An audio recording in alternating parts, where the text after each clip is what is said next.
Chers amis, bonjour et Chag Sameach.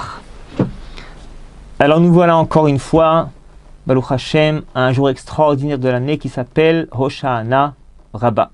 Top. Alors on sait bien qu'Hoshana Rabbah, eh bien c'est en fait la suite directe de Rosh Hashanah et Yom Kippourim. C'est-à-dire que nos sages nous expliquent eh bien que chaque année, Hachem renouvelle son monde, renouvelle sa royauté, renouvelle l'homme. L'homme est renouvelé le jour de Rosh Hashanah. Eh bien, chacun a été inscrit à Rosh Hashanah, Bezat Hashem, Baruch Hashem, dans le livre des Tzadikim. Et ensuite, la signature, elle vient à Yom Kippourim. Et ensuite, dévoile nos sages. Eh bien, il y a encore une seconde signature, en fait, un troisième din, qui est en fait une seconde signature, eh bien, le jour de Hoshana Rabbah. Alors, on avait expliqué l'an dernier, on va le rappeler en bref, eh bien qu'en fait, il y a de nouveau, n'est-ce pas, un din, ou alors la fin du premier din de Rosh Hashanah et du second de Yom Kippourim, eh bien, ça aboutit à Hoshana Rabbah, avec la fête de Sukkot qui est insérée au milieu. Pourquoi? Parce qu'en fait, la vraie signature, c'est-à-dire être imprégné de nos décisions, de nos résolutions positives le jour du Yom Kippourim, eh bien, ça pourra prendre forme, ça pourra être stabilisé uniquement avec la joie, la simcha de la soukha, qui en fait symbolise dans toute la Torah, eh bien, la joie dans la mitzvah. C'est-à-dire que toutes les mitzvot, eh bien, prennent une dimension décuplée, vraiment d'une façon grandiose, lorsque elles sont accompagnées d'une certaine simcha, une certaine joie. Lorsque la mitzvah est accomplie avec joie, eh bien c'est là où on va réellement fusionner et s'identifier avec cette mitzvah.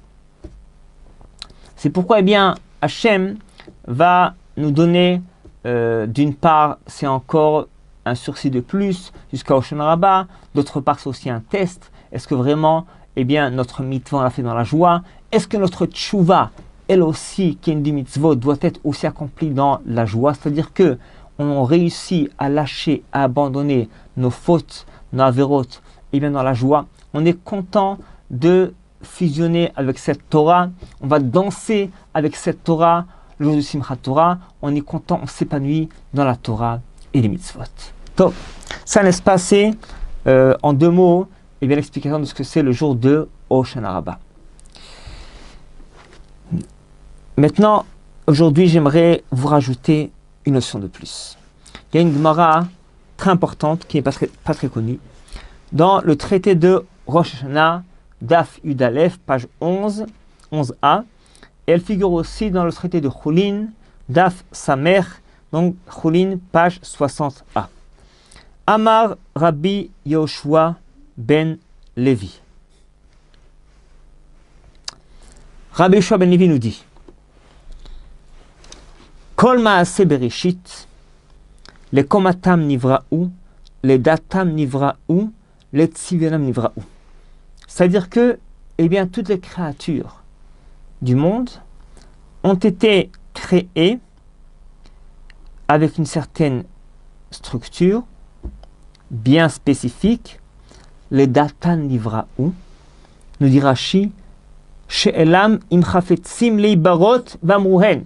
Hachem, avant de créer les créatures, leur a demandé: est-ce que vous voulez être créés? Et ils ont dit oui. C'est-à-dire que, bien comprendre, qu'on parle ici des neshamot, les âmes des êtres humains, qui ont été créés bien avant le corps, bien avant ce monde terrestre, cet univers. Eh bien, les neshamot existaient déjà depuis bien longtemps. Et là, Hachem a demandé à chaque neshama: est-ce que tu veux être créé, être introduit dans un corps humain sur terre? Et l'âme a répondu oui. Les tzivionam nivra'u, Rashi dit, beta'am kol echad ve'echad, ou bitfus kol echad ve'echad. C'est-à-dire, il s'agit ici des conditions, les conditions physiques, corporelles de l'être humain, ainsi que de ses conditions de vie pendant toute sa vie. Et là aussi, eh bien, Hachem a demandé à l'âme: est-ce que tu es prête à de telles conditions. Conditions bonnes ou alors moins bonnes. D'ailleurs, eh bien, c'est ce que certaines communautés disent tous les Shabbat matin, avant de lire la Torah, une phrase qu'on dit en chantant, Baolamot, chez Baolamazé, Valamba Kirtsono, Vekirtson Yereav, Vekirtson Kolamo Bet Israël. C'est-à-dire qu'on dit qu'Hachem, eh bien, en fait, il a créé les mondes des êtres humains, eh bien, selon la volonté de chacun, la volonté des Bnei Israël. C'est-à-dire qu'en fait, eh bien, Hachem a donné à la personne, c'est-à-dire à sa neshama, son âme, donc l'âme qui a une dimension spirituelle très élevée, eh bien Hachem a donné à chaque neshama la capacité de prendre conscience qu'en fait, eh bien sa vie sur terre, c'est quelque chose qui est positif, qui est pour son bien, avec toutes les péripéties de la vie. Hachem a demandé à la neshama, voilà, tu vas être introduit dans tel corps, telle famille, tel pays, telle ville, etc., avec telle condition du début à la fin de ta vie. Est-ce que tu es prêt? Est-ce que tu es prête? Et la neshama a dit oui. Elle a acquiescé. Et en fait, rajoute à cela, le Ramchal, dans son livre Dat Vunot, ainsi que Derech Hashem, ainsi en parle le Rav Shlomo Eliashiv, c'est le grand-père donc du Rav Yosef Shlomo Eliashiv qui va à Jérusalem, qui est décédé à peine il y a quelques années. Il a écrit des livres qui s'appellent Leshem Shevu Achlama, c'est un grand kabbaliste. Eh bien, ils expliquent qu'en fait, cette notion est réalisée aussi, eh bien, de nos jours, chaque fois que Hachem veut créer quelqu'un. C'est-à-dire qu'Hachem donne à la neshama, l'être humain, la prise de conscience eh bien, de ces conditions qu'elles sont pour son bien. C'est positif. Et c'est pourquoi une personne doit faire attention de ne jamais convoiter la richesse, la réussite de son camarade, parce qu'en fait, les conditions qu'Hachem t'a données, ce sont les meilleures pour que tu remplisses ta mission de façon parfaite. Et le Ramchal de rajouter que cette notion eh bien, se répète, se renouvelle chaque année à Rosh Hashanah, Kippour, ainsi que Hoshana Rabbah. C'est-à-dire que, eh bien, dit le Ramchal, en fait, le monde y tient pendant une année. Hachem a donné au monde eh bien, une force de subsister chaque année, comme, dit le Ramchal, comme parabole. Eh bien, prends une toupie, tu la fais tourner, elle tourne, et après, elle s'arrête, elle tombe. Eh bien, le monde aussi, eh bien, il tourne, il va s'arrêter le jour de Rosh Hashanah. Et à partir de Rosh Hashanah, Kippour, Hoshana Rabbah, eh bien, Hachem va donner un nouvel élan au monde entier, aux créatures. Maintenant, ce qui est intéressant de signaler, nous dit le Ramchal, eh bien, c'est que cet élan va être réellement décidé, géré par l'être humain lui-même. C'est l'homme qui va décider quelles vont être ses conditions pendant l'année à venir. De quelle façon? On dit le Ramchal, eh bien, comme à Rosh Hashanah, le monde arrive, n'est-ce pas, à la finalité de l'année. Et donc, c'est comme si on remet le compte à zéro. Le mal, les forces du mal sont elles-mêmes aussi annulées, mises à zéro. C'est pourquoi, dit le Ramchal, eh bien, le Satan, donc, qui représente les forces du mal dans le monde, eh bien, il a peur, il s'embrouille le jour de Rosh Hashanah, parce qu'il sent que ses forces ont été aujourd'hui inhibées. Maintenant, Hachem va renouveler le mal, les forces du mal, dans la mesure où l'être humain va introduire le mal en lui, ne serait-ce que par la pensée. C'est-à-dire que, eh bien, les forces du mal sont annulées, sont inhibées. Et c'est l'être humain qui va les renouveler lorsqu'il va faire une mauvaise action, une parole interdite ou une pensée interdite. C'est lui qui va introduire le mal en lui, c'est lui qui va renouveler eh bien, les forces du mal chez l'être humain et dans le monde entier. À nous de jouer, à toi de jouer. Donc cette notion eh bien que Hachem demande à l'être humain, est-ce que tu veux être créé dans telles conditions? Et l'homme dit oui, eh bien cette notion se renouvelle chaque année, les journées de Rosh Hashanah, Kippour, ainsi que Hoshana Rabbah. C'est-à-dire que l'être humain va en quelque sorte, eh bien, décider quelle allure va avoir son année. L'irtsonam nivraou. Hachem te renouvelle selon ta volonté, selon ton esprit, selon ta tendance. Plus tu vas être porté vers le bien, les forces du bien, la Torah, les mitzvot, la tfila, le Shabbat, la Souka, toutes les mitzvot de la Torah, eh bien Hachem va renouveler des forces du bien en toi, des capacités inouïes de réaliser le bien en toi et dans le monde entier. Les datam nivraou. C'est toi qui es en train de gérer toute ton année. Alors, bien comprendre qu'en fait, il s'agit de Rosh Hashanah jusqu'à Hoshana Rabbah, en fait, jusqu'à Simchat Torah, même, disent nos sages, jusqu'à Simchat Torah, et bien du monde de la pensée. En effet, je fais un rappel, et bien que la Gemara nous dit, dans Rosh Hashanah aussi, Daf Kafret, qu'il y a une discussion entre Rabbi Yoshua et Rabbi Eliezer. Est-ce que le monde a été créé, eh bien, le premier Tishrei ou le premier Nissan? Et Tosfot de Ramelon de Rabbeinu Tam, qu'en fait, les deux sont vrais. Hachem a pensé créer le monde en Tishrei et il l'a créé en Nissan. Donc, bien comprendre que dans Rosh Hashanah jusqu'à Hoshana Rabbah, il s'agit de la création du monde dans la pensée. C'est-à-dire que, eh bien, nous sommes en train de gérer pendant ces 22 jours de Rosh Hashanah jusqu'à Simchat Torah, eh bien, quelle va être notre conception du monde, de l'humanité, de la Torah, des mitzvot, dans notre vie et notre année. C'est nous qui allons en fait décider dans notre pensée, donc en théorie qui va se concrétiser toute l'année, par l'accomplissement, eh bien, des mitzvot, mais la pensée, la conception se réalise. Elle est façonnée, structurée depuis Rosh Hashanah jusqu'à Simchat Torah. Les datam nivraou, l'irtsonam nivraou. Tu es en train de créer, eh bien, ta personnalité pendant ces journées-là, selon ta pensée, ta conception. On va plus préciser. Chaque personne a une échelle de valeur, en fait, bien établie en lui, qui n'est pas toujours exactement définie. Très souvent, c'est dans le subconscient.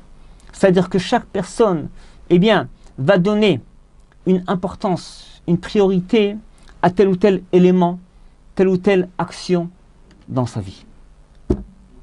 Et cette échelle de valeur va définir, eh bien, en effet, qu'est-ce qui est pour toi important, qu'est-ce qui est prioritaire et qu'est-ce qui est secondaire. Un exemple. Mon père m'a raconté que, eh bien, son grand-père, au Maroc, donc il y a environ peut-être une centaine d'années, eh bien, ils avaient des Gemarot, des traités talmudiques qui étaient, imaginez-vous, cadenassés. Chaque traité avait un genre de cadenas, n'est-ce pas? Des grandes Gemarot, très grandes. Un genre de cadenas, eh bien, au coin de la page. Donc, il y avait une perforation, un certain trou, n'est-ce pas, dans toutes les pages. Et puis, il y avait un cadenas et qui était fermé à clé. Tellement, eh bien, ils avaient de la valeur, du respect pour les textes de Torah. Si bien que, une fois bien le roi du Maroc a vu cela, il a été fasciné, émerveillé. Il a demandé à mon grand-père, eh bien, de lui offrir en cadeau un traité de Gemara. En effet, il a donné le traité de Baba Batra. Voilà ce que c'est, eh bien, la valeur de la mitzvah. La valeur de la mitzvah. Ici en Israël, un jeune garçon de famille religieuse qui avait quitté la Torah, en fin de compte, il a refait tchouva. Et on lui a posé la question, qu'est-ce qui l'a ramené à la Torah? Alors, il a raconté, il a dit que dans sa jeunesse à l'école, eh bien, le prof de Kodesh faisait un cours, et puis deux élèves se sont disputés, et puis l'un d'eux, dans la colère, il a pris un livre de Tanakh, et il l'a jeté par terre. le prof de Kodesh a éclaté en sanglots. Il n'a rien dit. Il s'est mis à pleurer. Tellement il était ébranlé, eh bien, par le mépris d'un livre de Kodesh. L'enfant a dit, eh bien, que cette scène l'a marqué toute sa vie. Grâce à ça, quelques années plus tard, il a fait tchouva. Lorsqu'il a été spectateur, eh bien, d'une valeur extrême, extraordinaire, un livre de Torah, un livre de Kodesh. Donc chacun de nous, eh bien, il a une échelle de valeur qui est bien établie en lui, qu'on ne connaît pas souvent, c'est-à-dire qu'on la connaît inconsciemment, mais pas du jour, elle est bien définie. Et elle jaillit tout d'un coup. Et cette échelle de valeur, elle est remise en question, eh bien, chaque année, de Rosh Hashanah jusqu'à Kippour, jusqu'à Sukkot, Hoshana Rabbah, Simchat Torah. En effet, nous sommes en train de façonner notre année dans l'esprit, dans la pensée, la conception. Eh bien, quelles vont être pour toi les valeurs réelles, tes priorités dans l'année à venir? Tu es en train, eh bien, de façonner ton esprit, tes priorités, qui vont ensuite être développées dans la vie quotidienne de façon concrète pendant l'année à venir. Les datam nivra'u, l'irtsonam nivra'u. Dans le même ordre d'idée, nous avons la possibilité, chers amis, eh bien encore, ces journées-là de Hoshana Rabbah et de Simchat Torah, eh bien, de décider, de faire un choix. Quelle va être notre approche à différentes péripéties de la vie?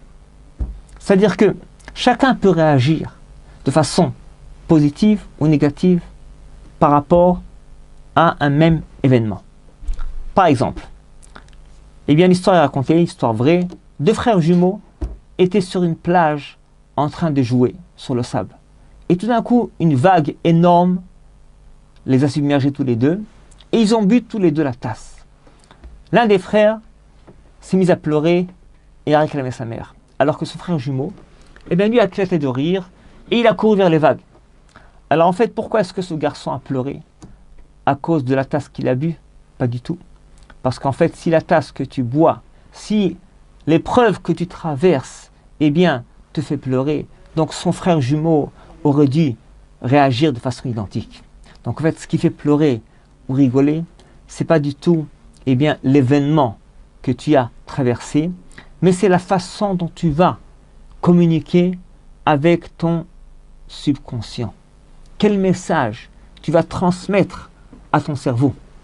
De quelle façon tu vas interpréter telle histoire, tel événement?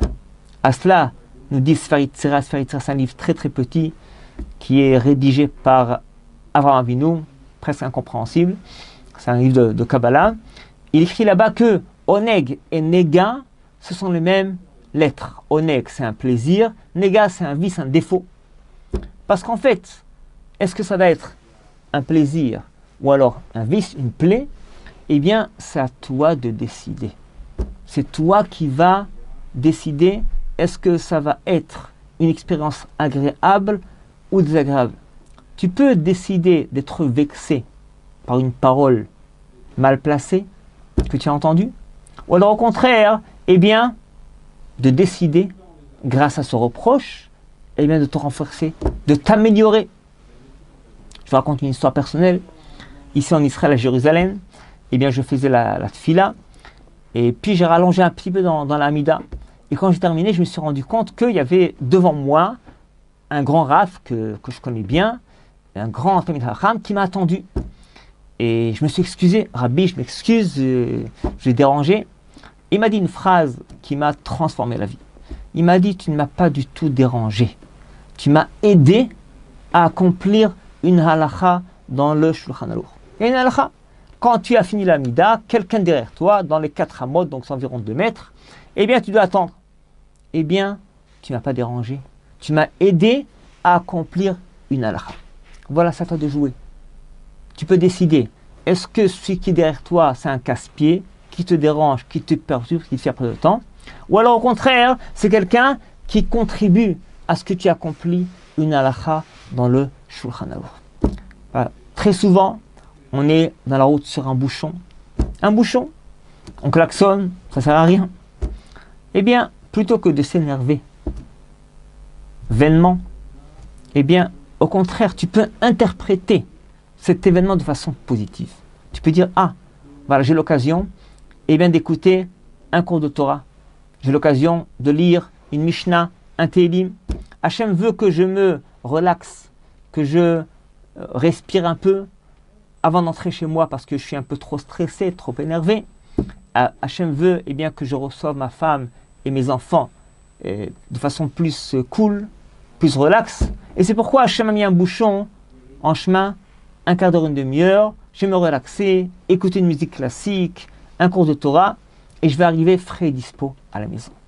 Chaque personne peut interpréter chaque événement de façon positive ou alors de façon négative.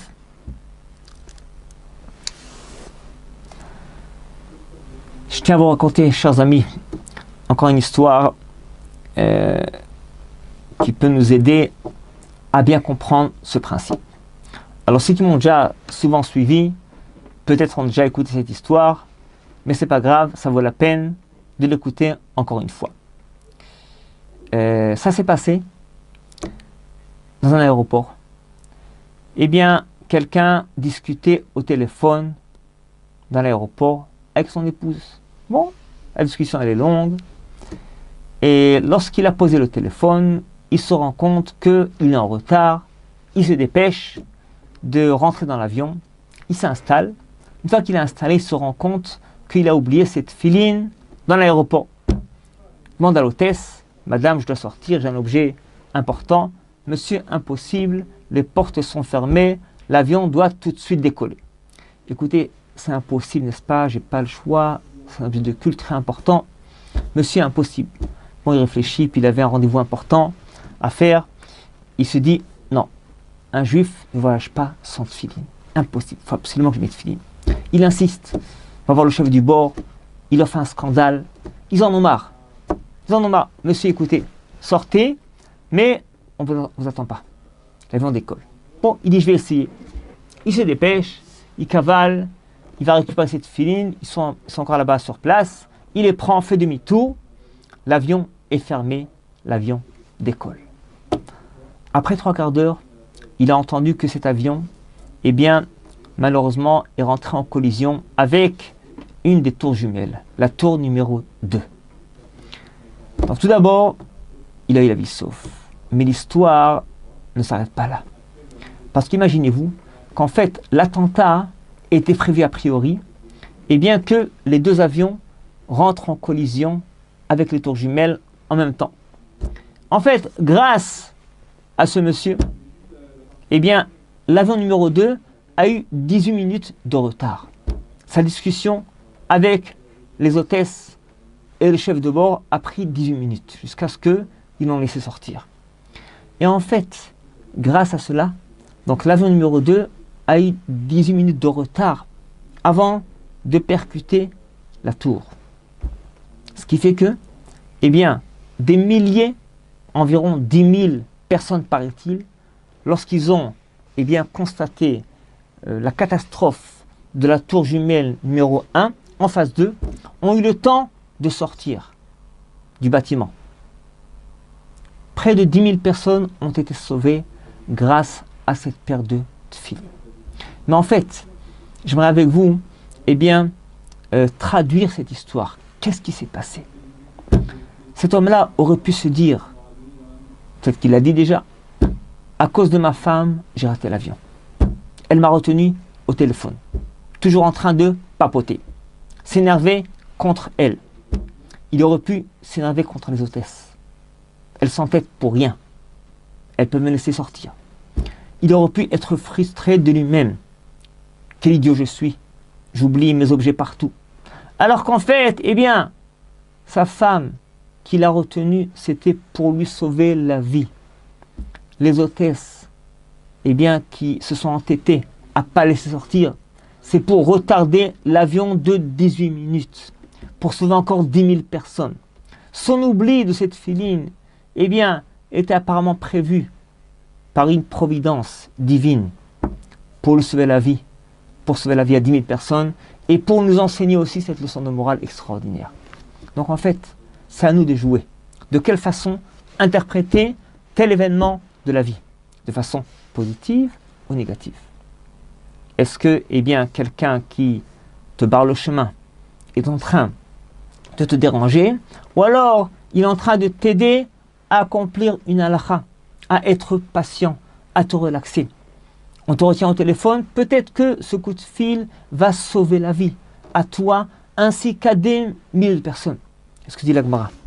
Les datam nivra ou l'irtsonam nivra ou. C'est à nous, eh bien, de créer notre année. Nous allons, pendant, eh bien, ces journées-là qui nous restent, 2 jours de Hoshana Rabbah et Simchat Torah, eh bien, être imprégné de la Simcha, de la Soukha, de la Torah, et prendre la décision, eh bien, d'aborder, d'approcher le monde et la vie et les êtres humains de façon positive. C'est à nous de jouer. Qu'est-ce qui est important pour toi? Quelle est ton échelle de valeur? Qu'est-ce qui est prioritaire ou secondaire? Est-ce que tu vas interpréter tel événement de façon positive ou négative? Est-ce que la tasse que tu bois, la galère que tu traverses, eh bien, est-ce que tu vas rigoler ou alors pleurer? Est-ce que tu vas être brisé d'une parole vexante ou alors au contraire, eh bien, tu vas te renforcer encore plus dans la Emouna, dans la Tfila, dans la Torah? On a plusieurs façons de se renforcer. Mais tout d'abord, c'est une question d'approche. En effet, sachez que quand on se met à râler, à rouspéter, ça fait boule de neige. Eh bien, tu veux rouspéter, on va te donner des occasions de plus de rouspéter, de râler. Si au contraire, tu t'habitues, tu t'inities, eh bien, à avoir une approche positive. Positive. D'interpréter tout ce qui se passe, tout ce qui t'arrive, de façon positive. Je ne connais pas la fin de l'histoire. J'accepte ça, Be'emouna. Parce qu'en fait, quelqu'un qui me dérange ne me dérange pas. Il est en train de m'aider à accomplir une halakha. Puisqu'en effet, la Torah nous éclaire partout. La Torah rayonne dans le monde et dans le cœur de l'homme. La Torah est là pour nous diriger, rayonner. Quand quelqu'un te dérange, comment réagir? La Torah te dit. La Torah, la halakha, le moussar, les conseils. Il faut chercher. Ok, ça prend du temps. On trouve, on cherche, on trouve. Mais la Torah, eh bien, c'est le rayon divin. Le projecteur universel du monde et de l'homme. Et dans chaque situation, même quand on s'est trompé, la Torah est là, eh bien, pour nous diriger, pour rayonner. C'est une question d'approche. Ce que dit la Gemara, les datam nivra ou, les tsonam, les tzivionam nivra ou. Ton année, tu es créé à nouveau, on te crée, Bria Hadasha dit le Midrash, on est appelé une créature nouvelle de Rosh Hashanah jusqu'à Hoshana Rabbah. Eh bien, tu peux renouveler ton année. Tu peux donner une approche différente à ton année. Tu peux donner une dimension spirituelle et morale grandiose et positive à tout ce que tu fais, à tout ton être humain.